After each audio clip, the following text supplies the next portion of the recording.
certain sense of power of pressing a button on your joypad and seeing a plane crash land. It's really cool the player actually triggering it all themselves.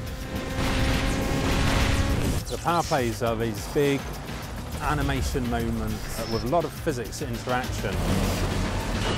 The way the player gets to remotely trigger these power plays is by overtaking other cars, drifting, jumping, all kinds of stuff like that.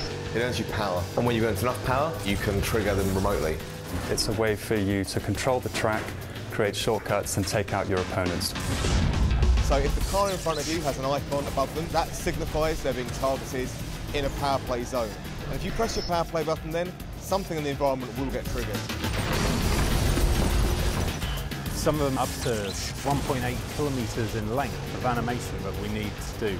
Synchronised with that, we need all the audio and the VFX and the changes in the post-processing of the game to give that emotional experience. You've got things like, cars that actually have explosives primed underneath them and get blown across the track, gas stations that can blow up, monorail trains that you can derail with explosions, all the way up to bringing down giant structures like control towers. The whole screen can become absolutely full of explosions and smoke and dust and wreckage. As the player drives up to the power play, you kind of want that player to kind of flinch, getting that emotion from the screen. So we spend a lot of time and effort choreographing the power plays and all the effects. The environments are really rigged to blow. It's not just one big explosion, there's lots of little things. The guys are really working on a system where if you actually slowed the game down, you'd kind of see a story of all the effects.